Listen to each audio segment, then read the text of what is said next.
Welcome to today's class on vector analysis. Today we discuss curvature of plane curves. Suppose you have a plane curve r of t. Suppose that this is r of t, which is the path of a particle p in the plane.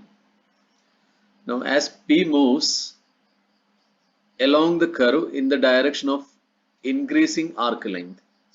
So as p moves along the curve in the direction of increasing arc length, the unit tangent vector turns.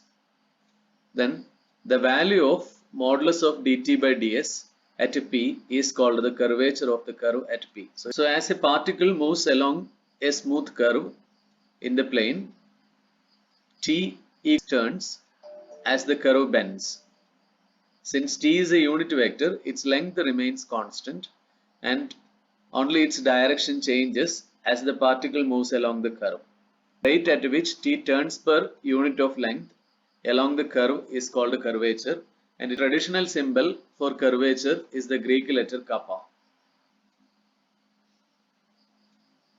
So now we can define curvature.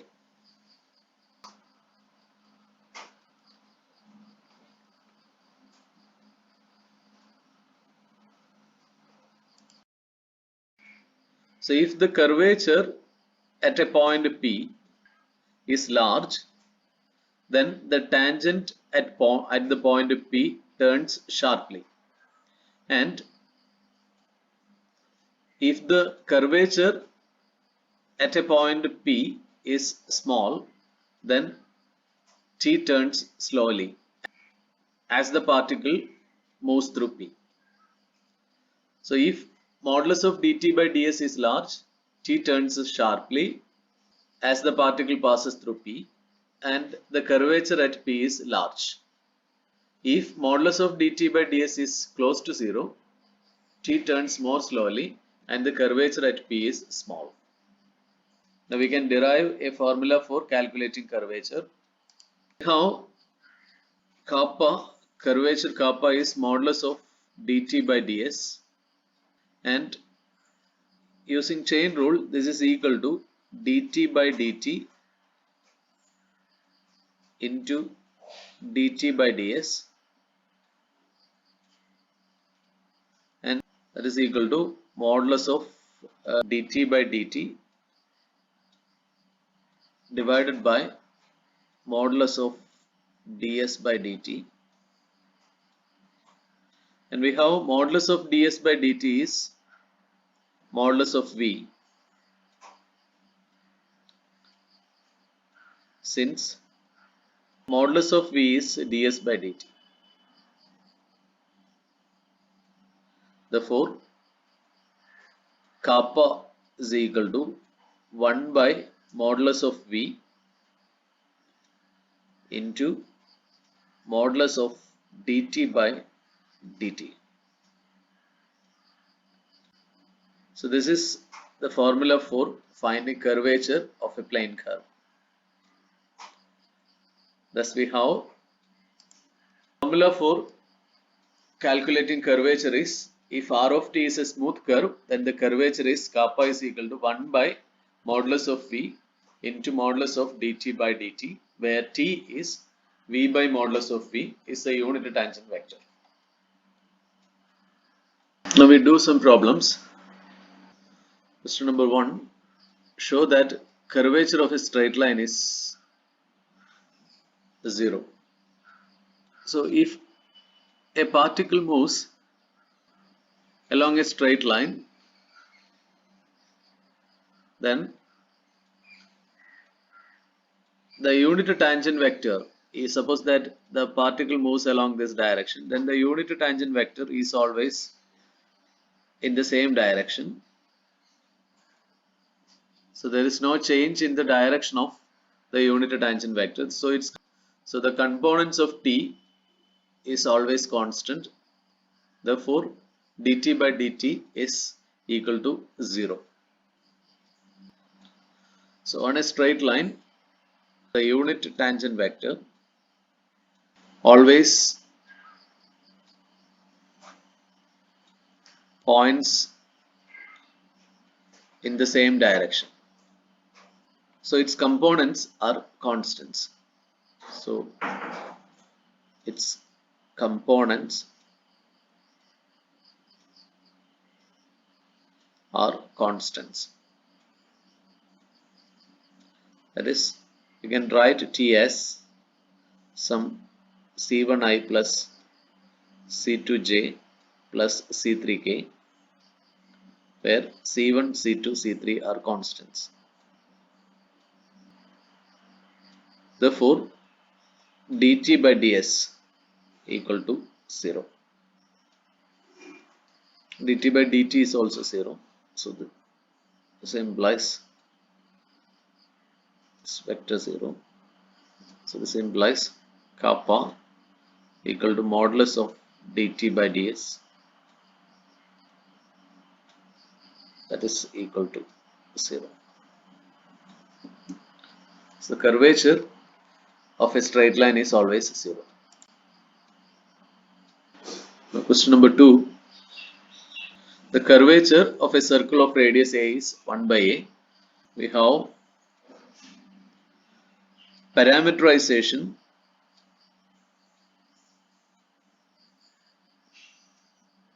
of a circle of radius a is r of t equal to a cos t I plus b sin t j. We have curvature kappa is equal to modulus of dt by ds. So that is equal to 1 by modulus of v into modulus of dt by dt. So we have to find v and dt by dt. We have v is equal to dr by dt.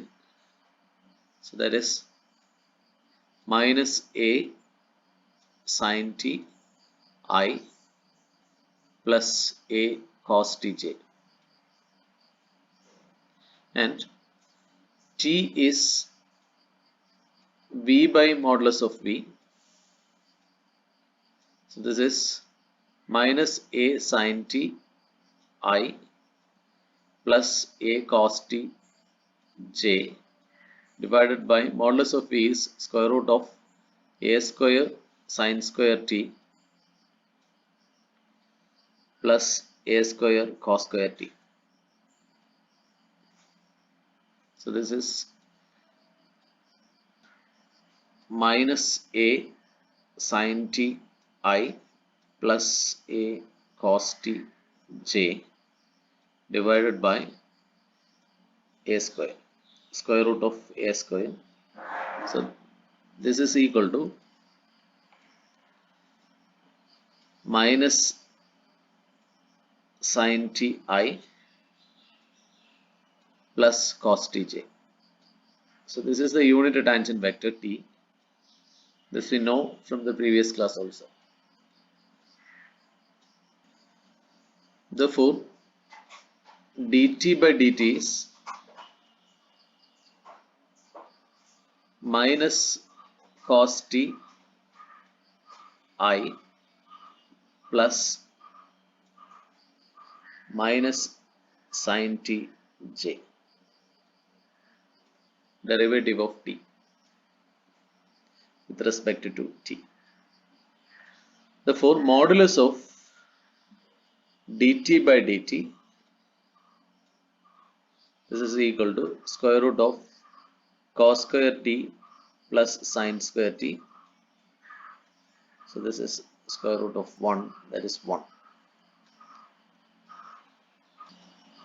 So we have modulus of v is this one, square root of a square sin square t plus a square cos square t. So that is a. Therefore, so we may write that this is equal to square root of a square sin square t plus a square cos square t. So this is root of a square. So this is a. Therefore, curvature kappa is equal to 1 by modulus of v into modulus of dt by dt, that is equal to 1 by a into modulus of dt by dt is 1. So this is 1 by a. Therefore, curvature of a circle of radius a is 1 by a.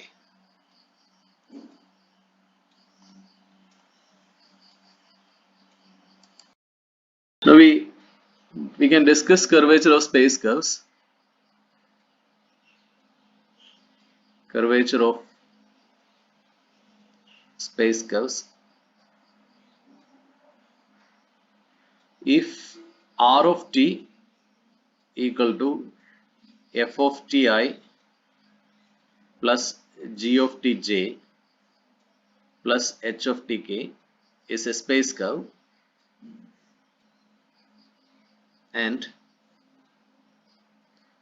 if t is the unit tangent vector to r of t, then the curvature of the space curve kappa is defined to be 1 by modulus of v into modulus of dt by dt, and that is the same as modulus of dt by ds.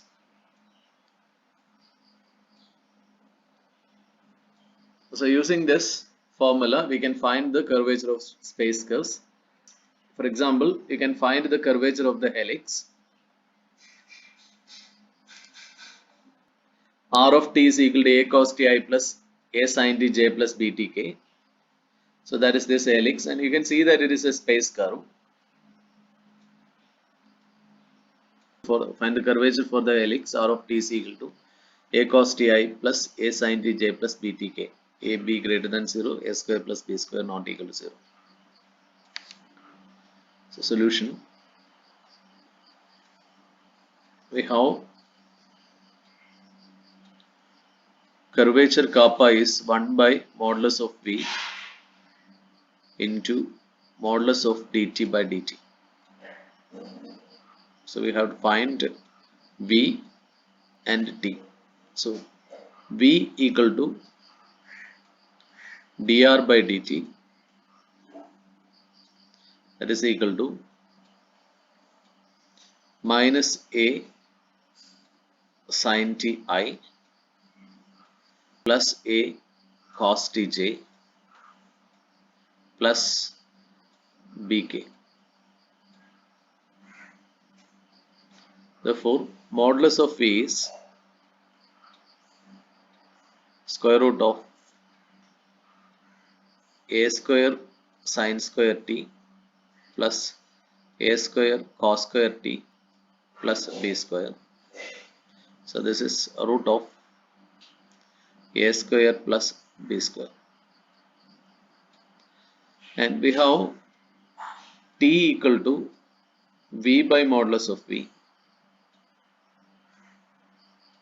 So this is equal to minus a by root of a square plus b square sin t I plus a by root of a square plus b square cos t j plus b by root of a square plus b square k.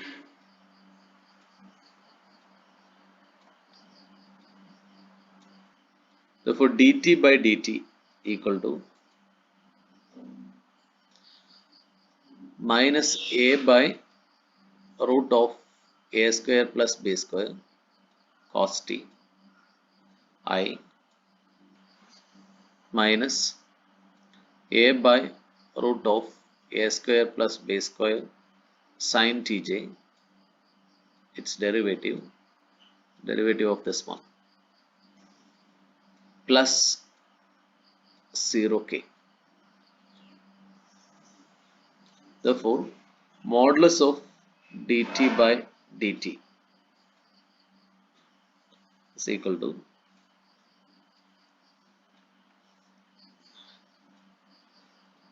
square root of a square by a square plus b square cos square t plus a square by a square plus b square sin square t is equal to square root of a square by a square plus b square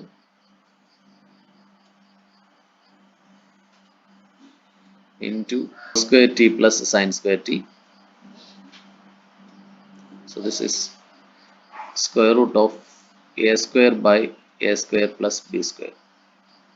Oh, that is equal to a by square root of a square plus b square. So this is modulus of dt by dt.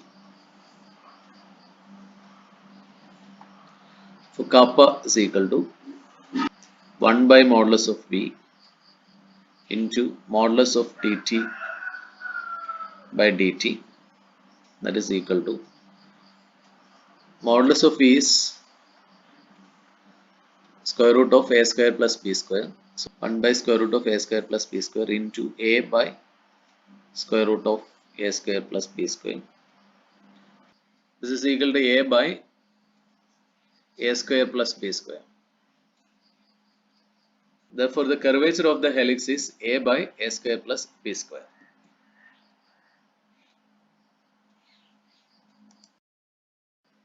Kappa is equal to a by a square plus b square.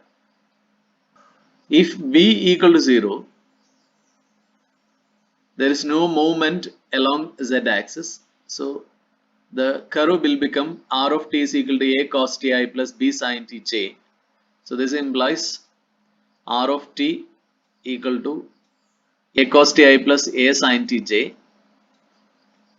So that is a circle. So that will be this circle. And you know the curvature is 1 by a. So it is a circle of radius a. So you know the curvature is 1 by a.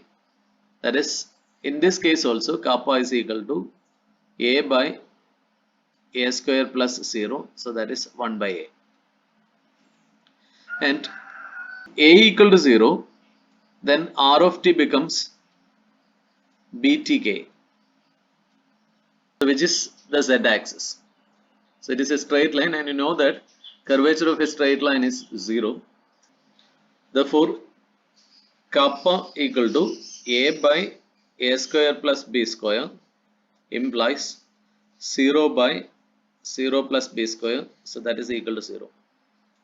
So that is curvature is 0 if a equal to 0. So if a equal to 0, the curve becomes z axis. If b equal to 0, the curve becomes the circle.